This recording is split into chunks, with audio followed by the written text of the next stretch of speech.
До позднего вечера просидел у Владыкиных сосед, а когда ушел, пообещал на завтра прислать Варю. А Петьке даже не вспомнил. Тот, как всегда, возвратился за полночь.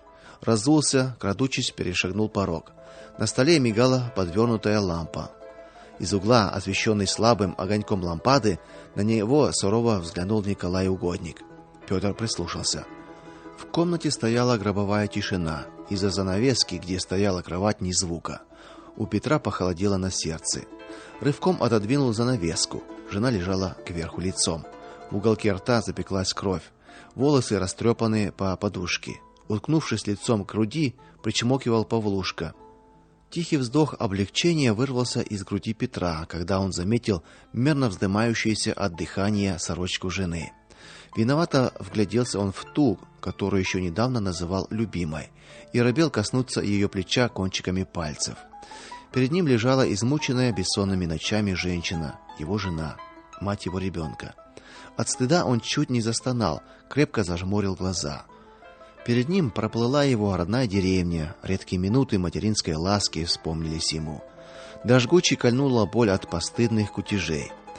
Мрак рассеялся, всплыл облик Луши в зеркале, искаженный плевком. Разбуженная совесть выдавила из груди тяжкий стон. Это же она тогда плюнула в зеркало, и нам стало смешно, а вот теперь я плюнул в нее живую. Понуро Петр отошел к столу. По-прежнему суровым осуждением глядел на него с темной доски Николай Угодник. Вдруг Петру почудилось, что свет от лампадки становится ярче, все живее. В страхе кинулся Петр вон из комнаты. Ночной же мрак полностью соответствовал его состоянию. Натыкаясь на предметы, точно слепой, нашарил Петр скамейку, сел, обхватив голову руками. Долго сидел он в ночи, пока не ощутил разливающийся вокруг свет. Он поднял голову. Где-то далеко за горизонтом полыхнуло вдруг. Молнией промелькнула мысль: может, не все потеряно. Может, и мое счастье вот так же полыхнуло вдали, а я не сумел удержать его. Петя, послышался ласковый голос. Что же ты тут сидишь? Он вскочил. Перед ним, зябко кутаясь в платок, стояла Луша. Луша, заторопился, захлебываясь словами, Петр. Ты зачем здесь? Зачем ты встала? Иди ложись, иди. Бережно поддерживая жену за плечи, он повел ее к дому. В комнате ярко горела лампа. На столе стояла чашка, лежала краюха хлеба. Поешь, голодный небось. Петр постучал рожком умывальника, сел к столу. Ел и знал, что Луша сейчас наблюдает за ним. А она и в самом деле рассматривала, как он машинально водит ложкой по чашке, кусает хлеб. Видела, а точнее чувствовала его растерянность. Понимала, что в его душе идет отчаянная борьба совести с самолюбием. Ей стало жалко мужа. Тихо подошла сзади, обняла. Петр поперхнулся, затих. Потом осторожно освободил руки ее, отводя глаза в сторону. Глуховатым голосом попросил: "Луша, иди, ложись". И сам ничком бухнулся в подушку. Весь следующий день она провела в томительном ожидании, каким он вернется домой. И вот распахнулась в комнату дверь. Луша его не узнала. Таким он давно уже не был, улыбающийся, с гостинцами в руках. Повесил куртку на гвоздь, пригладил волосы, обратился к жене и твердо сказал: "На этот раз, видимо, все, Луша. Пришел конец нашим мучениям. Россия объявила мобилизацию. Меня забирают". Как во сне жила все эти дни Луша. Предстоящая разлука терзала обоих. Не успели, как говорится, пожить по-людски, а тут новое испытание. Только теперь они понимали, как нужны друг другу. В конце июля объявили сбор. В числе других солдаток отправилась на пути и Луша, где формировался воинский состав. Среди серых солдатских шинелей вспыхивали, кружились и опадали цветные женские платки. Луша держала на руках Павлушку и в общую толчею не пошла. Очнулась лишь, когда Петр подбежал к ним прощаться. Только ощутила она соль поцелуя, оба при расставании пролили слезу, как тут же свистнул локомотив. Вагоны вздрогнули, заголосили бабы, тревожно загудели солдатские голоса. Перед ними лежал путь на Москву. С новобранцами возились недолго. Война разгоралась кровавым заревом, требуя новых и новых жертв. Петькину часть сходу бросили на передовую.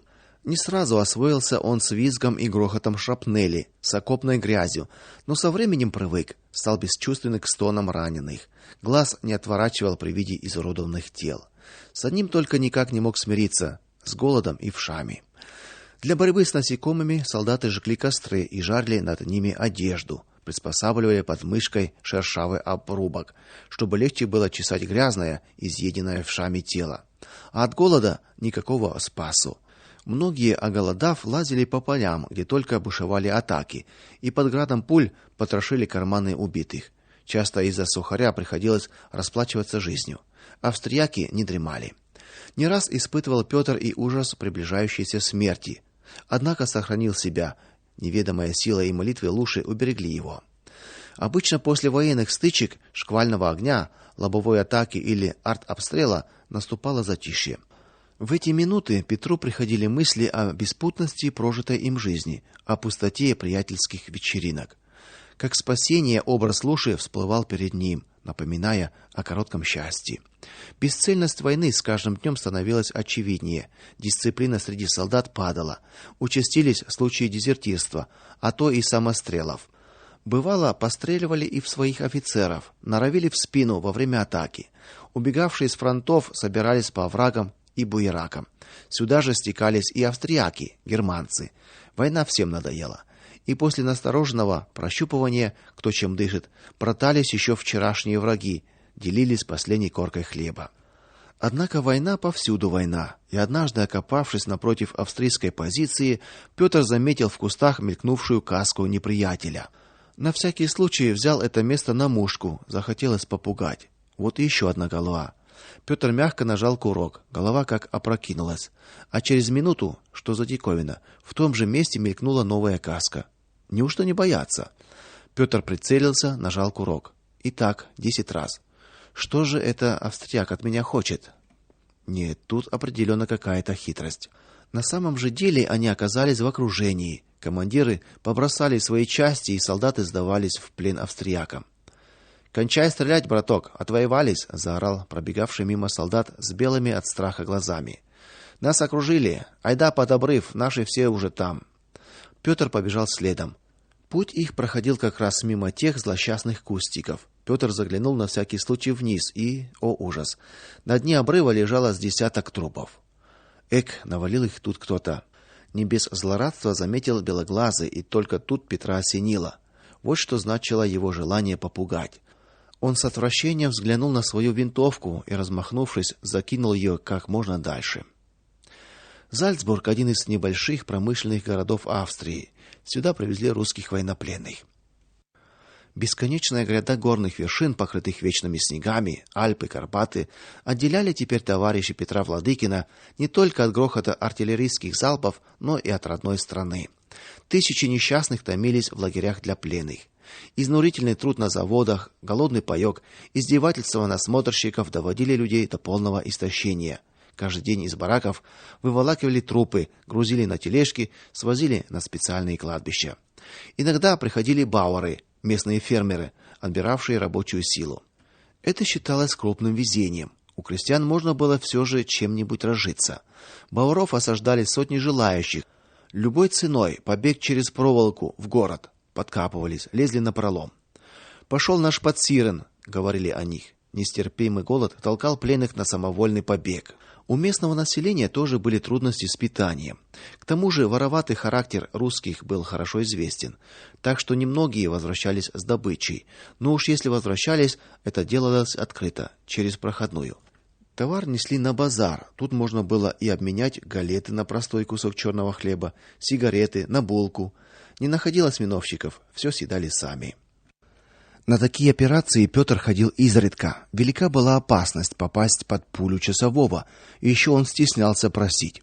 В церковные праздники жизнь пленных оживала. Местные женщины подкрадывались к проволоке, передавали милостыню. Трудно вообразить, что тогда творилось среди многотысячной и голодной толпы, когда кусок хлеба летел через заграждение. И те, и другие расходились со слезами. Одни плакали от того, что им не досталось хлеба, другие от вида совершенно обезумевших людей, которых легко можно было принять за скотов.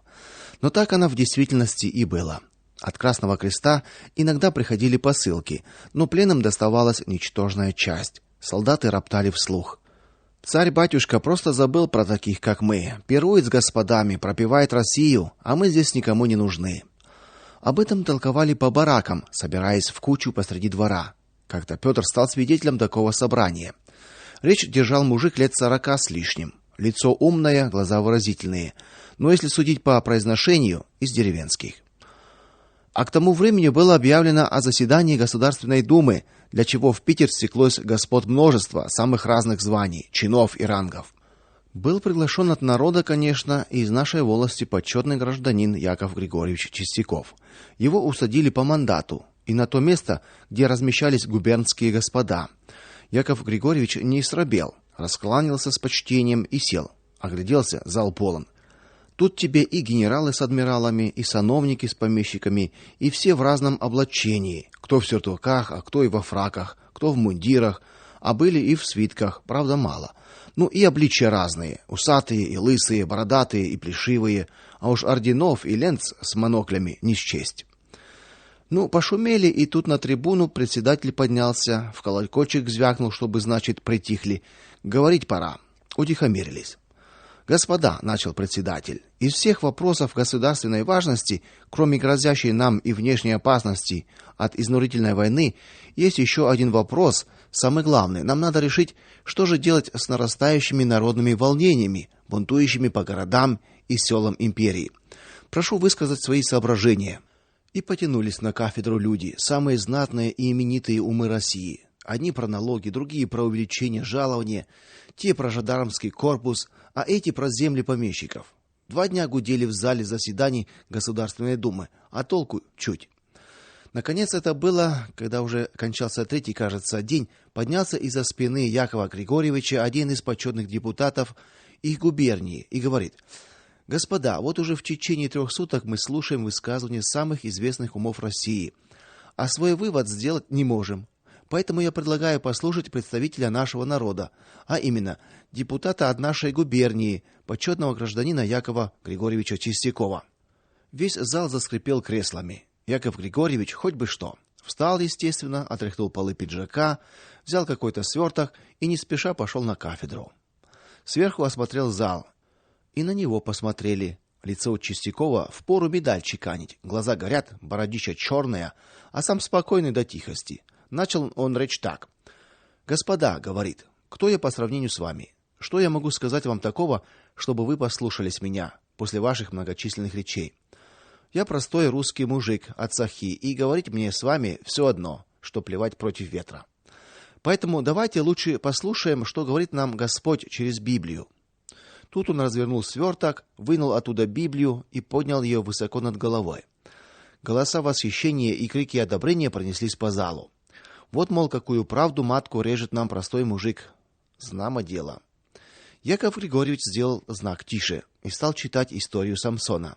Как он родился, возрастал, как мстил за козни филистимлянам, как влюбился в Далилу и как обманула и обольстила Самсона эта женщина. Как состригли ему волосы, в которых заключалась сила его, и как одолели его филистимляне, взяли в плен и выкололи глаза, и заставили крутить у них мельничные жернова. Читал он о том, как годы спустя отросли у Самсона волосы, как он обрел силу, как позвали его во дворец на пир, чтобы показать гостям бессилие былой мощи, и как слепого Самсона подвели к главным столбам дворца. И он, помолившись Богу, уперся в эти столбы, сдвинул их, и все погибли под обломками рухнувшего здания. На этом месте Яков Григорьевич остановился, посмотрел в зал. Там стояла такая тишина, что казалось, муха пролетит и будет слышно. И все на него этак посматривают. Что он имеет в виду этой историей? Конечно, заключил Яков Григорьевич свое выступление и закрыл Библию. Самсон темный, слепой и необразованный русский мужик, народ. Филистимляне это вы, господа. Пронеслось по залу. Это вы ослепили народ, лишив его образования, заставили его крутить для себя мельничные жернова. Но вы не заметили, как у него выросли волосы. Теперь у Самсона, суть русского народа, есть скрытая сила. Теперь он рвется и уже подошел к главным столпам нашего государства, на которых зиждется империя. Вы, господа, все еще пируете с женами и друзьями, а веренный вам Богом народ ваш изнывает от голода и нищеты, эпидемий и войны. Он гибнет в окопах и городах, в селах и в тылу. Выхода нет вам, господа. Бог уже определил вам возмездие. С этими словами Яков Григорьевич сошел с кафедры и под вопли и выкрики всего зала пошел на место. Конечно, заседание тут же закрыли. Рассказчик умолк. Расходились по баракам и пленные, еще долго обсуждая услышанное, и сходились в одном: сказанное депутатом истинная правда. С тех пор Петр старался не пропускать подобные беседы. Сидел, слушал себе, да помалкивал, хотя сам и думал про себя: авось наберусь ума-разума.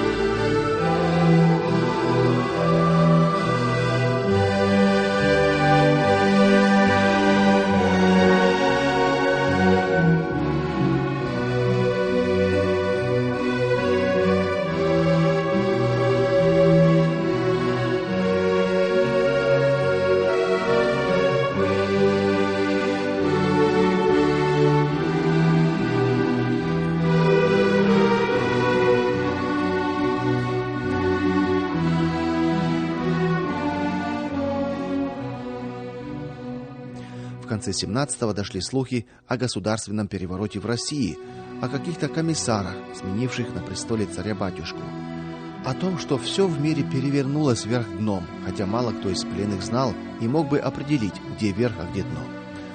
Толковища по баракам теперь не стали именоваться кружками, не прекращались. В них все больше стали говорить о новых порядках. Появились книжки про революцию, одна такая попалась и Петру. Стали звучать призывы к окончанию войны. Души пленных рвались к какой-то новой, неизведанной еще правде. Всего этого Петру сразу было не добрать. В детстве одну зиму только пробегал в школу в соседнее село, кое-как научился читать по слогам. За 3,5 года войны и чужбины лишь 3 письма да пара посылок с теплыми вещами от Луши нашли его в лагере. Более ни гугу. Вот и все вести с родины Петр опять же узнал через кружки. Один такой кружок накрыли австрияки. Всех, в том числе и Петра, перевели в другой лагерь, поменьше, и для начала засадили в глубокий и сырой погреб-подвал. Наказания грозили самые ужасные, но Петр и тут чудом спасся от смерти, напросился в сапожные мастерские. Благо кое-чему был приспособлен смалу, и тем спас себя от голодной смерти. Сырой подвал сказался на здоровье. Петр стал сильно кашлять, задыхался. Лагерное начальство сделало осмотр и нашло Петра не особо опасным преступником, вернуло на прежнее место. Накануне Рождества Христова Петр от нечего делать слонялся по баракам и искал новости. И нашел. «Я свет миру», — тихо читал чей-то голос. «Кто следует за мною, тот не будет ходить во тьме, но будет иметь свет жизни». Петра будто дернули за полу. «Стой!» Стал пробираться ближе. «Так говорит Христос», — заключил голос, и наступила полная тишина. Петр увидел говорящего. Между 2 свечами сидел неприметный человек. В руках он держал раскрытую книгу, откуда, видимо, и прочел поразившие Петра строчки. «Дорогие мои, кто из вас не хочет ходить во тьме, и кто хочет иметь свет жизни, всех тех Иисус приглашает следовать за ним. Кто сегодня хочет сделать первый шаг следования за Иисусом Христом, кто хочет покаяться и отдать свое сердце Богу, прошу преклонить колено и молиться вместе со мной. Аминь». Пожилой, небритый, заросший и грязный пленный, стоявший рядом с Петром, вдруг решительно шагнул в сторону говорившего и упал на колени. «Господи!» — глуховатым тенорком заговорил он. «И я, как та позорная женщина, всю жизнь блуждал во мраке, а теперь я встретился с тобою, как с ярким светом, озарившим тьму моей жизни. Не осуди меня, Господи, как не осудил ее Ты, прости меня, великого грешника, как простил ее Ты, Господи». Петр оглянулся.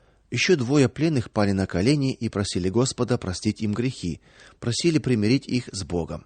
Все это было для Петра настолько необычным, что он чувствовал, как волосы поднимаются дыбом, сдвигая шапку на затылок. Только тут он и заметил, что все окружающие люди стояли без головных уборов. Петр спешно сорвал шапку, сунул ее за пазуху, весь обратился вслух. Читавший книгу усердно и с чувством молился вместе с собравшимися. Потом кратко сообщил о времени следующего собрания и исчез. Не раздеваясь, бухнулся в тот вечер Петр на койку. Закрыл глаза, и перед ним всплыл образ проповедника. От соседей Петр узнал, что его зовут Степаном. Образ определенно ему напоминал. Но кого он напоминал ему? Ах да, Якова Григорьевича Чистякова, народного депутата. Сурово появился, грозя пальцем Петру, Николай Угодник. За ним проявилась картина домашней свары. Лужа запекшейся крови у рта, ночной мрак городского двора и сияние на горизонте. Вот оно что, чуть не вскрикнул Петр. Свет! Я свет миру. Кто последует за мной, тот не будет ходить во тьме, но будет иметь свет жизни. Может, это и было светило мое. Тогда он был за горизонтом, а теперь-то свет этот здесь, рядом. Я свет миру. Огненные буквы запрыгали в глазах, собрались в кружочек, канули во тьму. Оттуда выплыл кто-то неведомый Петру, светлый, как солнце, с такими же мягкими глазами, как у Степана, остановился перед ним. Интуитивно Петр понял, что перед ним был образ и видение самого Христа. Петр лежал молча, и рядом никого не было, а между тем он явственно услышал: кто последует за мной, будет иметь свет жизни. Вдруг все исчезло. Петр встряхнул головой, образы не повторялись. Пусть далеко, прошептал Петр, но я найду. Если я увижу его и буду следовать за ним. Едва дождавшись обещанного Степаном вечера общения верующих братьев, Петр устремился к бараку. Жадностью ловил он каждое слово проповедника. Душа таяла от слов истины Божьей. Сам того не замечая, Петр частенько, согласно словам, кивал головой, подтверждая тем самым свою внутреннюю веру тому, о чем говорил Степан. Однажды по его лицу прокатилась первая слеза раскаяния. Недолго же длилось это наслаждение. Весной с первыми капелями куда-то увезли Степана. Будто предчувствуя разлуку, Степан горячо со слезами молился накануне, просил остающихся верно следовать за Христом. Ласково выслушал Петра, подошедшего пожать ему руку. Спасибо, братец, заторопился Петр. Ты первым указал мне истинный свет мира. Тебя первого я увидел как настоящего человека. Тебя первого я возлюбил таким образом, как сказано об этом в Писании. Теперь я верю, счастье есть, оно в любви, оно недалеко от меня. После исчезновения Степана потянулись унылые и серые дни. Невольно стали приходить мысли о побеге. Найдя верного товарища, по странной случайности и его тоже звали Степаном, Петр поделился своими соображениями. А план был таков: когда подсохнет, надо разрезать проволоку и сразу же уйти в горы. Обычно беглецы в поисках пищи кружили вокруг поселений, где и попадались. Они же избрали путь потруднее, зато безопаснее. К лету, рассчитывал Петр, вполне можно перевалить через Карпаты и спуститься к своим. Степан одобрил план действий. Дождались ночи потемнее, подползли к проволочному заграждению. Перекусить проволоку оказалось минутным делом, а дальше ползком. И вот уже кустарники предгорий и сладкий воздух свободы. В полдень беглецы поднялись на хребет. Где-то там на востоке лежала родина. Внизу за спиной, уже наполовину скрытый облачностью, оставался опостылевший лагерь для военнопленных, где и томились они без малого 5 лет. Впереди лежал путь, полный неизведанного. Назад дороги не было, только вперед. Шли, стараясь держаться лесных массивов. Иногда встречали горцев. Сначала робко, потом уверенней вступали с ними в разговор и просили пищу. Ночевали, как правило, у костра. Один спал, другой караулил огонь и товарища. Потом менялись. И так прошло около 2 месяцев. К середине лета сошли снега. Идти стало легче, и в горах появились дикие яблоки. Казалось, еще немного но не тут-то было. Испытания только начинались. Степан пал духом. Петька, я больше не могу, не в силах идти, как-то заявил он, опустившись в изнеможении на землю. Надо спускаться к людям, каким попало. Еды нету, зверя кругом полно, да и силы не те. Как не уговаривал его спутник держаться, какие не рисовал перед ним картины, как не убеждал, что и до дома рукой подать, осталось напрячь последние силы. Степан оставался при своем мнении. На том и порешили. Заварили утром последний котелок варева, обнялись, и Степан заскользил покруче, спускаясь с горы. Долго глядел ему вслед Петр и слышал, как далеко внизу звякнул колокол, значит, селение близко. Потом и его увидел в разрыве облаков, черепичные крыши, дымок над трубами. Жизнь. Пошли тебе, Степа, Господь милость свою, и авось на добрых людей попадешь. Со мной ты все едино не ходок. Оглядел свою рваную да нельзя одежду, поправил вконец избитые ботинки и зашагал навстречу солнцу.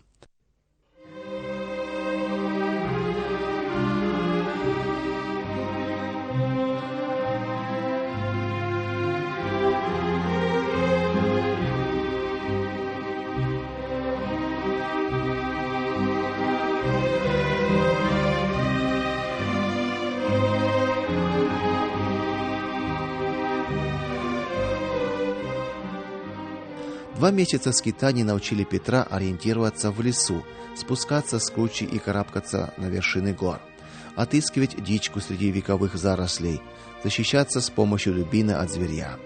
Он приспособился спать на чем придется, питаться же чем попало. Все ему было нипочем. Так велика и неотступна была жажда вернуться на родную землю. Но и великому терпению наступает свой предел. Настало он и для Петра. Выскреб последние крошки из кармана, пришла пора обратиться к людям. «Помоги мне, Господи», — помолился Петр, — «встретить добрых людей. Авось раздобуду сухарика да несколько горстей бобов». С тем свернул он со своего пути. Спускался осторожно, часто прислушивался, делал остановки и ориентировался по наиболее вероятным направлениям человеческих жилищ. Часа через 2 услышал далекие голоса. Пел мужской голос, приближаясь. Спустя некоторое время показались двое. Петр вытянулся и выглянул из-за скалы, хранившей его лучше всякого сторожа. «Гуцулы», — догадался Петр. По всему видно, это были отец с сыном, шедшие на косовицу. У каждого на плече поблескивала коса. Видать, живут недалеко, а можно будет и наведаться. Выждал, пока косари исчезнут из вида, вышел из своего укрытия и, осторожно оглядываясь, спустился на тропу. Шел он недолго. Не изба, а настоящий хутор открылся перед ним.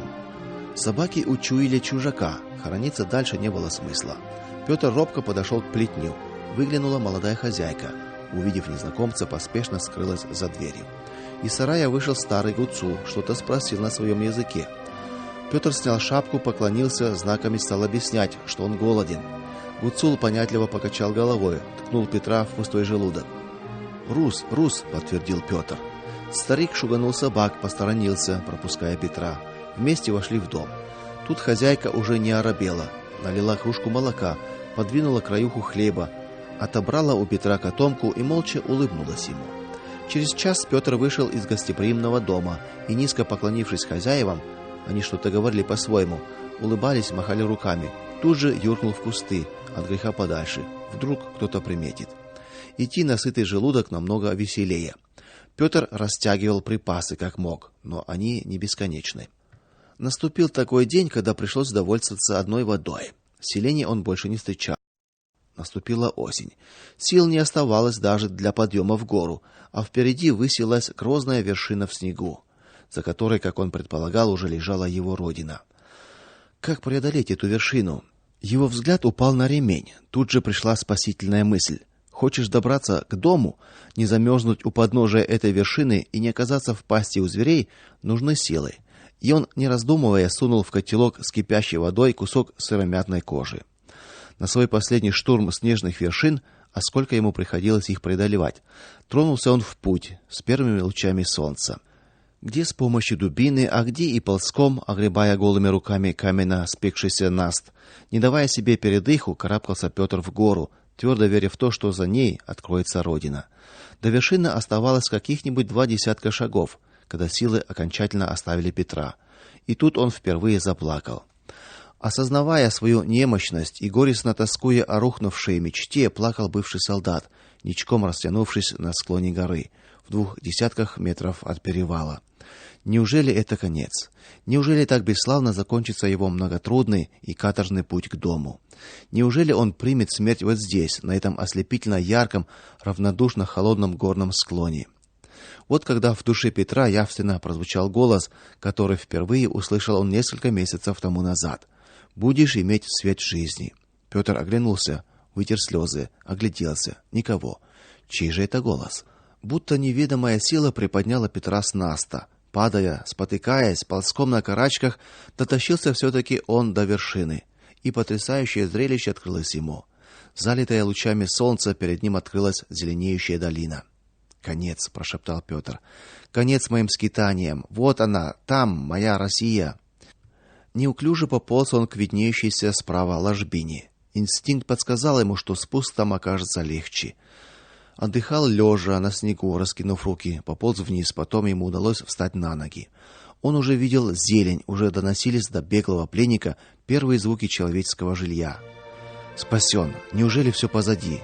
Билась мысль о чуде, и он снова услышал голос: «Я свет миру. Кто последует за мной, будет иметь свет жизни». Теперь Петр уже не оглядывался. Он знал, что голос этот звучал в его сердце. С соседней скалы, встревоженный редким появлением в этих местах человека, взлетел орел и, плавно описывая круги, стал подниматься к небу.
Починки – одно из сказочных захолустьй Московской губернии. 20 дворов утопает летом в зелени, зимой теряется среди нетронутых снегов. До соседнего приходского села Раменки и 2 верст не будет, а разглядеть деревушку можно только с колокольни. Укромно прячется она среди перелесков да оврагов. Бродить по окрестностям можно часами, не чувствуя усталости, не замечая времени. Воздухом не надышишься, глаз не устает радоваться. Со всех сторон починки обложены золотистыми нивами хлебов, полосками цветущего льна, голубизной своей повторяющегося неба, зелеными лоскутами клевера, гречихи, в которые вкраплены серебряные блюдца прудов, питаемые студеным ключом, берущим начало в Жулихе и добегающим до полноводной Цны. Жулиха – это дремучий бор с таинственным Демидовым оврагом, барсучьими норами и волчьими лежбищами. На западе бор соединяется с Гарищем. Тут вековые сосны уступают место нестеровским и городецким наделам, известным на всю округу березами и кленами, липами и орешником, окаймляющим старое кладбище. На восток от починок идут другие – Кувакинские и Сельниковы наделы. В полуверсте к югу, спускаясь к Приокской равнине, соседствует деревня Нестерово. Ее узнают по 3 рябинам, выскочившим на дорогу, да так и застывшим там. На задах починок вьется узкий, но глубокий овражек Вершки, на дне которого тускло поблескивает ручей, питающий не столько соседний пруд, сколько народные предания. Сказывают и ребята, и бабы, будто бы видели на берегах ручья русалок, охраняющих папоротниковый цвет, до которого так уж охочи искатели счастья в ночь на Ивана Купалу. Будто забредший с пьяну в эти места дед Потетышка всю ночь проухал филином в болоте, а наутро оказался в своей постели, как ни в чем не бывало. Страху на ребят рассказы о вершках нагоняют предостаточно, так что редкий из деревенских смельчаков рисковал задерживаться во овраге. И чего же там только не росло. Дубняк вперемешку с кленом, орешник уступал место черемухе. В самом низу ютилась ольха и осина. И все это переплеталось зарослями смородины, малины, костяники. Студенные родники породили трясину. Перейти вершки можно только по кладям. В самый жаркий час летнего дня в дебрях его жужжали комары-кровопийцы. А кабы не они, да болотистый запах, лучшего спаса от жары не найти в починках. Каждый хозяин имел тут свой родничок, потребный для баньки. Вечерами к плетню на задах подбирались деревенские парни, томительно выжидая суженую, ну и те крались сюда с оглядкой на родных. Еще при барыне посреди деревни выкопали пруд, в котором плескались все, от мала до велика, и коли в полдень истопчет его берега жаждущая скотина, ребятня не даст ей тут задержаться. У плотины бабы полоскали белье. Осенью бреднями выволакивали на берег все рыбное царство. Какие водились тут караси и щуки, линии и карпы. Восторгом и ликованием оглашался берег. Добычу разносили по избам, мужики предвкушали пир. Случалось, как правило, все это перед престольными праздниками. Через деревню шла дорога в Раменки. По ней ездили на ярмарку, а на ночь въезд запирали на ворота. Сторожили в очередь, топтались всю ночь с колотушкой. Припозднившийся путник должен был объезжать деревню с тыла, за гумнами, сараями, плетнями, немало дивясь выставленной охране. Стеречь было не особенно чего. Жители деревни слыли людьми бедноватыми, земли не хватало. Зимой деревенские искали приработка. Николай Егоров да Федор, Катеринин сын, плели лапти, мастерили для продажи городским детишкам салазки. У Петровых имелась своя колесня. Те же, кто не прибился к ремеслу, уходили в город. Митька Барабан дослужился до управляющего. Томский писарел в управе. Часть мужиков пристроилась на фабрики и возвращались в деревню лишь к севу. Своего же хлеба хватало только до Пасхи, дальше как хошь. Еще горше становилась участь тех, кто терял кормильца. Взять, к примеру, Катерину, у которой, когда овдовела, на руках оказалось 4 детей, и все мал-мала меньше. Гнула спину от зари до зари, да еще наравне с мужиками. Приходилось и скородить, барановать граблями, и сено косить, и хлеба убирать, всю деревенскую работу делать. В деревне ее любили за молчаливость, простоту, богобоязненность. И то правда, уж ни одной службы не пропустит. Ночами стояла на коленях перед Николаем угодником. И Бог слышал ее молитвы, не оставлял без помощи. Милость свою сказывал через людей. На сенокосе всегда подсобят набить сеном воз на совесть.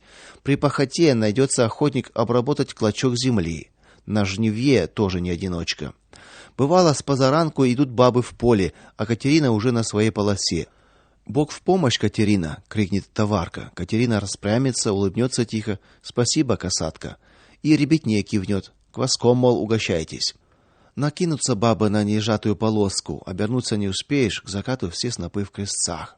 Со слезами благодарности проводит их Катерина и никогда не преминет к церкви повернуться, помолиться Богу, осенить себя крестом.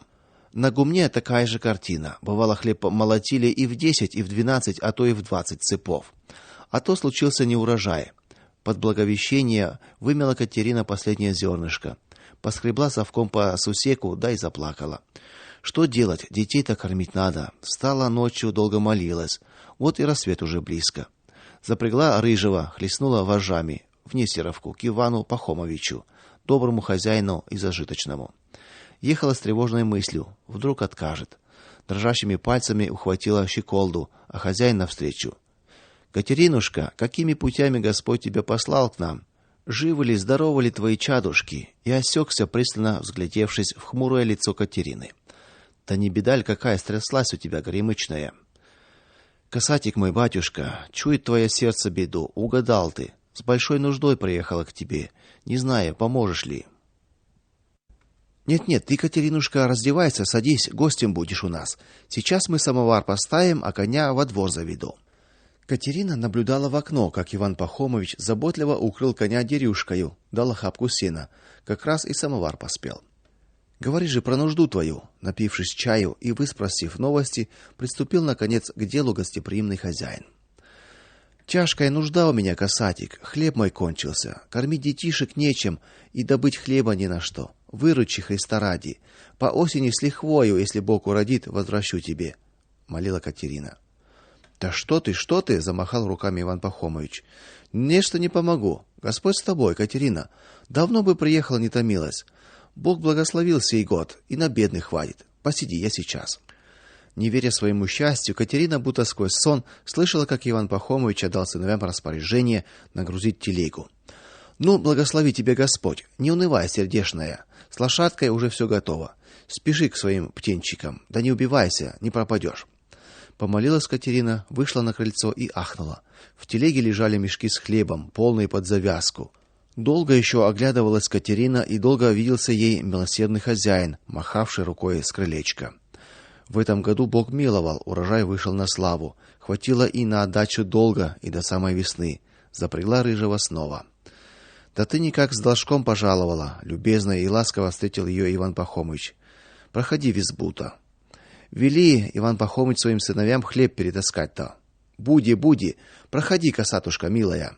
Опять кипел самовар, снова текли неторопливые деревенские разговоры о хлебе насущном, о милости Божьей, о помощи общества, о том, что вот дети выросли, и в будущую пахоту Федька сам возьмется за чепиги. Ну чем только не похвалишься в урожайный год. Наконец стали собираться, вышли во двор. Катерина ахнула. Рыжий ее стоял как ни в чем не бывало, хрустел сеном, а телега как была полным-полна. Да что же это, Иван Пахомович, ёкнуло сердце Катерины. Али не угодила чем? Обиделся, что я поздно привезла. Иван Пахомович улыбнулся. Тебя, Катеринушка, Бог благословил в этот год, а меня вдвое. И все из-за тебя. Так что поезжай с Богом и не тревожься о долге. Прощаю тебе совсем. Нужды у тебя еще по уши. Молись Господу. Катерина повалилась в ноги. Иван Пахомович поспешно нагнулся, поднял вдову, успокоил, да еле уговорил, чтобы она рук не целовала. Переживая такой добрый поступок, Катерина и не заметила, как приплелась к дому. Изба Катерины сторожила край деревни и гляделась окном в сторону Нестерова. Зима наметала снегов до крыши, окно приходилось оттаивать. Зато какому числу заблудших путников огонек сослужил добрую службу. Бывало, и пешие, и конные шли на его с надеждой. Летом с него хорошо была видна дорога, и вот в это-то окно и увидел однажды Федька приближающуюся телегу. С того времени, как забурлили в народе толки о войне, не было вестей от Лушки. Катерина испереживалась. Чуть прошел слух по деревне, что Николай Егоров собирается в город, кинулась к нему. Надавала заказов, все разузнать о судьбе дочери и Петьки. А он как канул, все нет и нет. Вот почему у Катерины оборвалось сердце, когда она услыхала Федькин голос. Мама, никак Егоров из города едет. Да еще в телеге кто-то. Уж не Лушка ли? Катерина метнулась из горницы вон, наружу. Телега только поравнялась с 3 рябинками. Мочи нет ждать, понеслась навстречу. Федька, распахнувший ворота, тоже стоял в ожидании. Вот уже и телега близко. С нее и впрямь спрыгнула Лушка. Мать и дочь расплакались. Сердешная ты моя, горемышная, заголосила Катерина. И сама-то на себя не похожа. Вон извелась вся до ниточки. Где ж твой-то? Прознав, что Петьку забрали на войну, и вовсе отчаялась. Стали стекаться соседи. Каждая баба старалась по-своему утешить Лушку. Все же солдатка, горе немалое. Говорили: "Будет тебе реветь-то, чай не с позором тебя встречаем. Судьба, видно, такая, надо потерпеть. Не одна ты такая, картошек и на тебя хватит, не горюй". Федька слушал этот концерт, потом грубовато прикрикнул на баб, забрал Павлушку, тот заорал громче соседей и, смущенный таким оборотом дела, передал мальца бабушке. У той же разговор короткий, ласково пошептала, сунула что-то, и он затих. Больше года не было в родной деревне Луша. Разговоров хватило бы на 3 дня. Подружки расспрашивали, что да как. А ей захотелось пробежаться к вершкам, да той стежкой, которой к Петьке на свидание бегала. Уже захотелось спуститься к роднику, набрать свежей воды, полную бодейку, и пройтись мимо шалаша, мимо кустиков и деревьев, таких родных, близких и ласковых. Подруги не оставили ее. Повозились ошалевшим от радости псом, посмеялись над Лушкой, разучившейся ходить босой по стерне, а там и на гумно заглянули. Деревня готовилась к молотьбе. Оттуда вернулась успокоенная, обласканная теплотой родной деревни. Со двора взглянула поверх леса, на верхушку колокольни в Раменках. Сердце кольнули воспоминания, на глазах выступили слезы.